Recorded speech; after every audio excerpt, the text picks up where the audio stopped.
Il y a 4 ans, la profession, réunie à l'ARP, adoptait des bonnes pratiques de transparence et de loyauté applicables au marketing d'influence. C'est dans ce cadre qu'est né l'Observatoire Influence Responsable. L'Observatoire Influence Responsable, c'est une démarche collective qui regroupe les marques, les agences et les plateformes qui, ensemble, vont adopter des actions à mettre en œuvre pour améliorer ces pratiques et vont mesurer aussi le degré de conformité de celles-ci. Alors le marketing d'influence, c'est le meilleur des médias. Tout simplement, parce que c'est le média aujourd'hui qui est hyper puissant et hyper segmenté. Les 3 plus gros youtubeurs français ont fait 81 vidéos qui ont fait plus de 19 millions de vues et 19 millions. C'est l'audience de la finale de la Coupe du Monde de football. Si vous voulez savoir si c'est un métier, je vous invite à essayer de devenir vous-même influenceur, vous verrez la complexité du job. On l'a toujours été, c'est pas nouveau, depuis la nuit des temps, depuis que l'homme a des interactions sociales, on est influencé. Mais l'influence c'est aussi quelque chose de positif, donc on peut être influencé. On est tous le suiveur et le follower de quelqu'un, tout comme on est tous le leader de quelqu'un. Parce qu'il y a beaucoup de façons de faire de l'influence, parce que c'est encore très récent, donc il y a encore beaucoup de choses à faire sur ce secteur. Comme tout secteur de la communication, il y a des règles. Les règles, elles méritent aujourd'hui d'être plus communiquées. Il y a besoin de faire un énorme travail de pédagogie parce qu'encore une fois, c'est un secteur neuf qui croît très vite. Il faut faire connaître ces règles-là, à la fois aux influenceurs, mais aussi aux marques.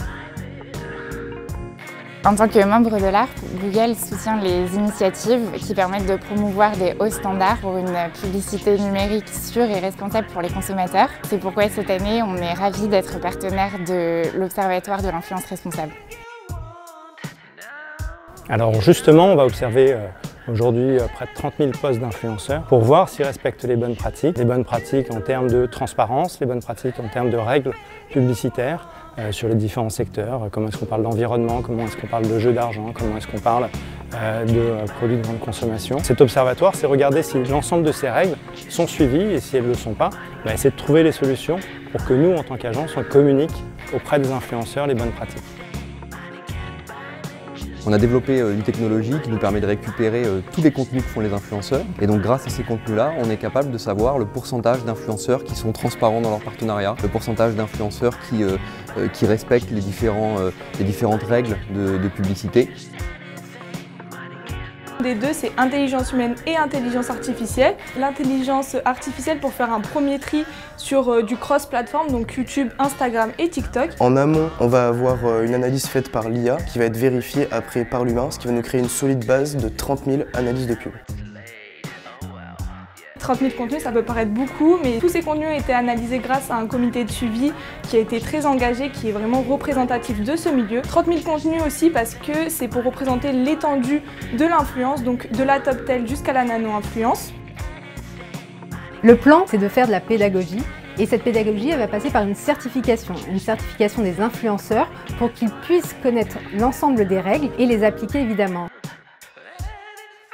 Ça ressemble à un secteur qui serait vu d'une manière plus positive et surtout dans lequel on pourrait faire confiance pour pouvoir juste pérenniser ce secteur. 2025, c'est dans longtemps et ça évolue très très vite. En 2025, je pense qu'on sera tous influenceurs. Il y aura des Chief Influencer Officers, toutes les entreprises feront de l'influence marketing et surtout, ce sera la fin de l'amateurisme. Aujourd'hui, c'est une industrie qui est encore très très jeune, qui est en train de grandir, de se professionnaliser et l'ensemble des démarches qui sont réalisées, notamment à travers la RPP, permettent d'atteindre cet objectif.